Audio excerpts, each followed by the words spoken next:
15.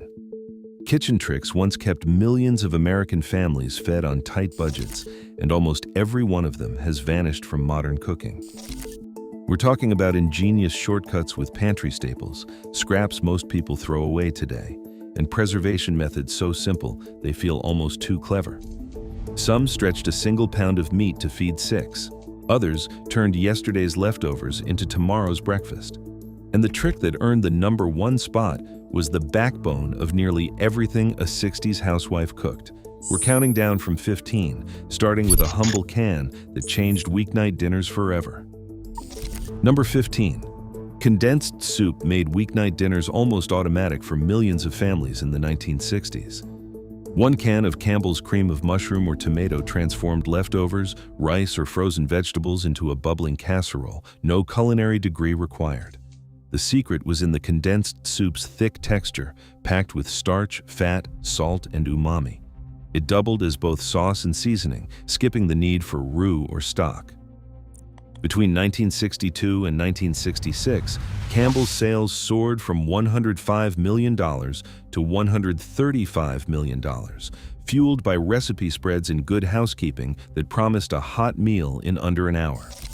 Today, for a lighter touch, swap in low-sodium or plant-based condensed soups, thinning with milk or broth to cut the salt. It's pure pantry convenience, quick, filling, and a little bit retro, but not quite as foundational as the scratch-made tricks still to come. Number 14. Mayonnaise in cake batter turned out to be a secret weapon for unbelievably moist desserts. The trick works because mayonnaise is an emulsion of oil, egg yolk, and vinegar, stabilized by lecithin.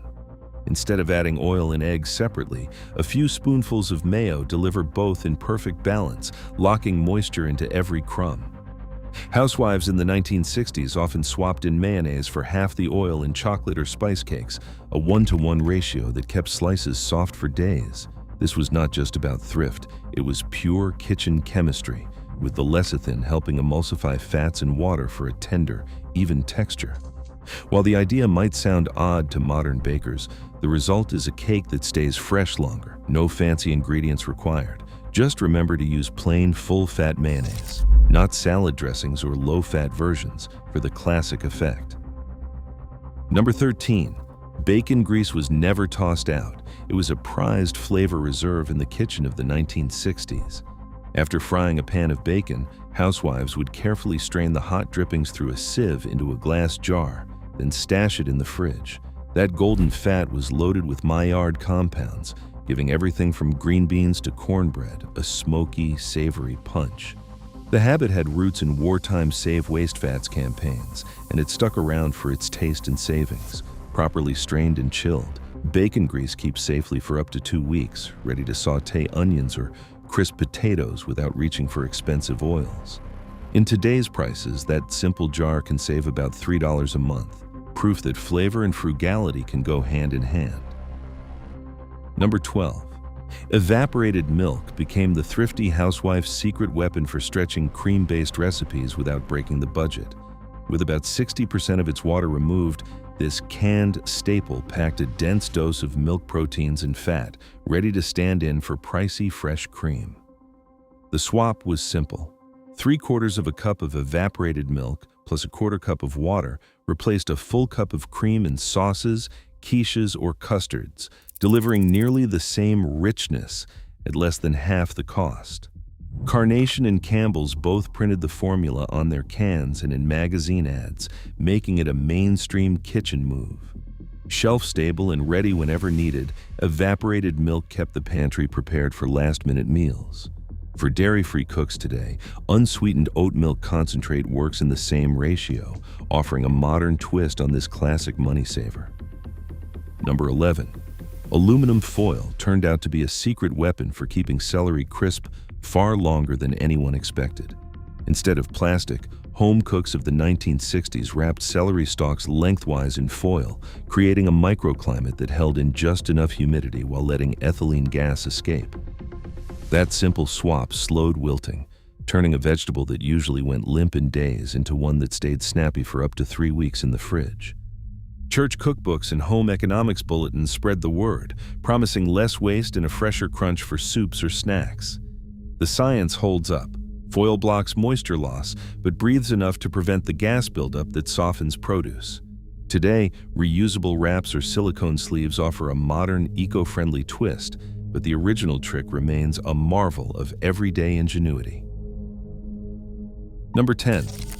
Ice cube trays became secret weapons for saving every drop of homemade flavor. Instead of pouring leftover gravy, broth, or even pan drippings down the drain, cooks in the 1960s would fill each tray compartment with a tablespoon or two, then freeze. These cubes thawed in seconds, letting cooks drop instant flavor into soups, stews, or sauces. There was no need to make a fresh batch every time. Good Housekeeping's freezer guides recommended labeling each tray with masking tape and the date, keeping the freezer organized so nothing was forgotten. This method meant even a few spoonfuls of roast drippings could be portioned and preserved, cutting waste to nearly zero. Today, silicone trays make popping out frozen cubes even easier, but the core idea, turning scraps into ready-to-use flavor bombs, remains just as clever and practical. Number 9. Wilted lettuce didn't have to mean wasted salad in a 1960s kitchen. A quick soak in ice-cold water, just 3 to 5 minutes, could snap limp leaves back to life, making them crisp enough for a church potluck or a last-minute sandwich.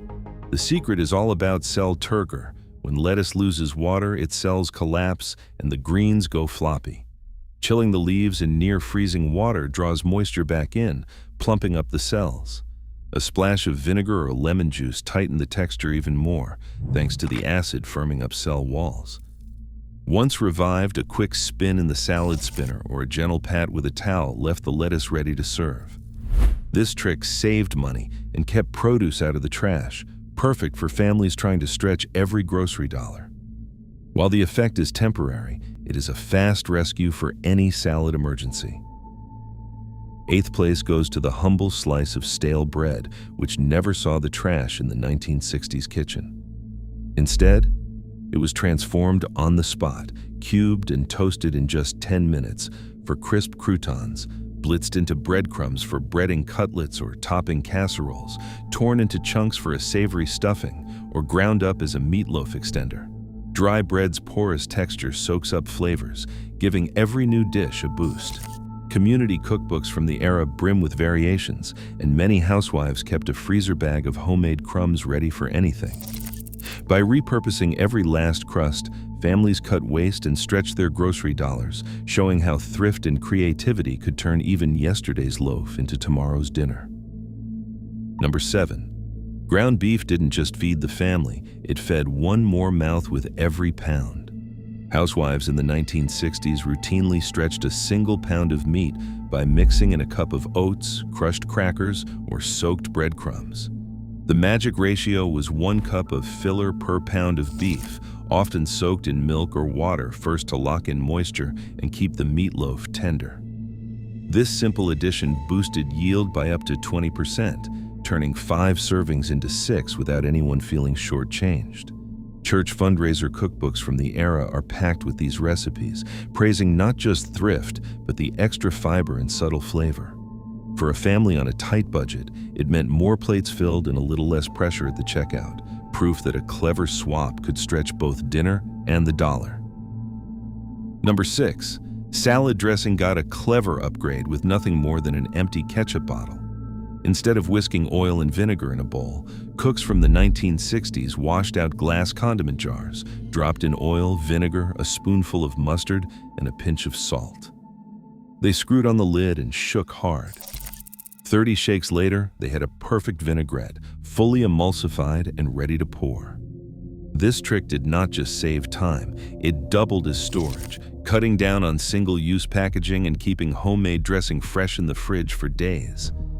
Home economics bulletins praised the method for its thrift and upcycling appeal, showing that even a salad could be a lesson in kitchen efficiency. In 5th place, gelatin salads turned leftovers into a spectacle worthy of company, and they kept them fresh at the same time. The trick was simple. Open a box of Knox or Betty Crocker gelatin, dissolve it in hot water or fruit juice, Then fold in diced ham, canned peas, or whatever odds and ends needed to be used up.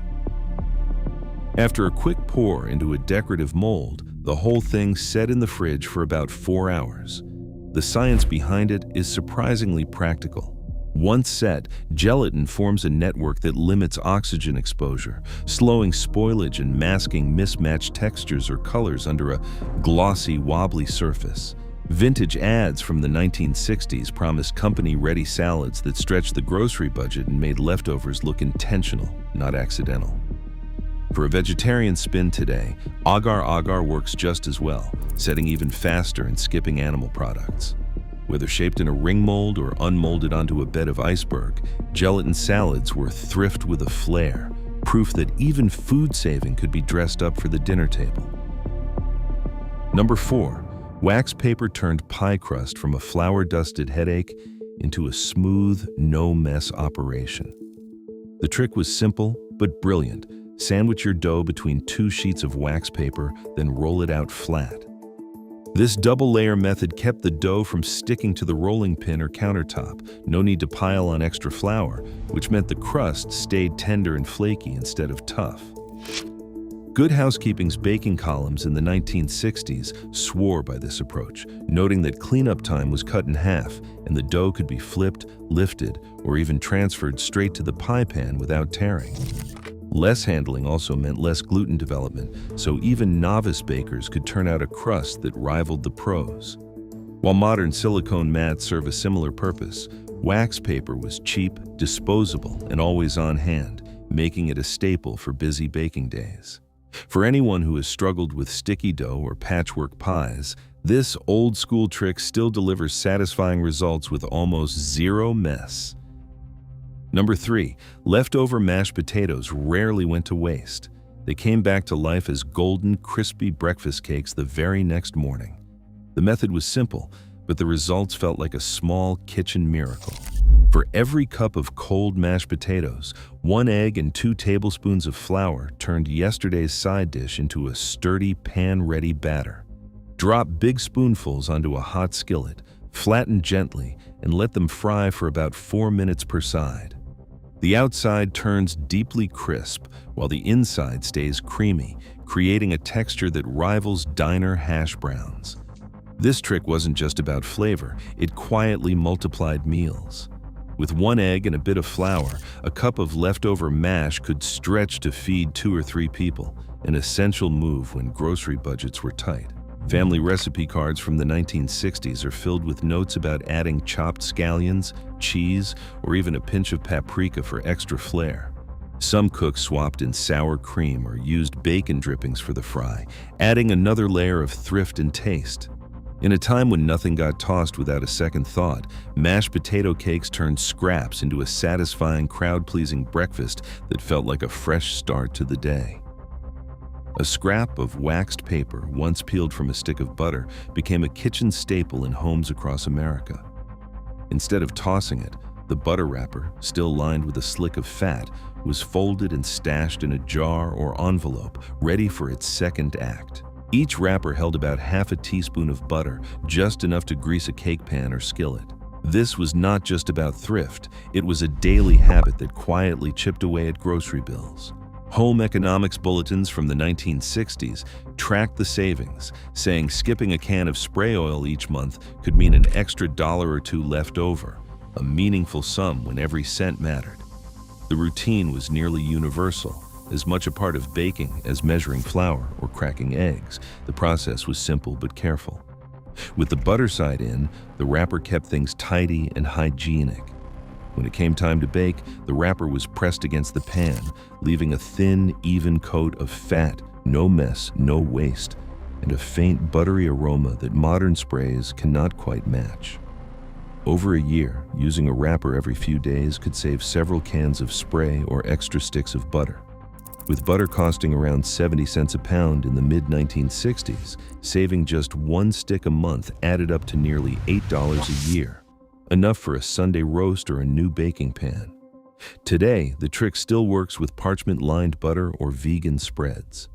For those concerned about food safety, silicone tabs or reusable butter savers offer a hygienic, zero-waste alternative. The habit endures as a quiet lesson in micro-savings, turning what most would discard into tomorrow's kitchen tool.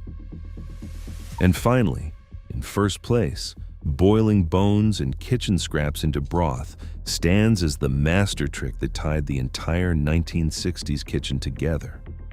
This was not just about thrift, it was the backbone of home cooking, turning every leftover roast, chicken carcass, or vegetable peel into a rich gelatin-packed stock. Good Housekeeping's test kitchens in the early 1960s urged home cooks to save every bone, carrot top, and onion skin, simmering them gently for hours to pull out every ounce of flavor and nutrition. The resulting broth was more than a soup starter.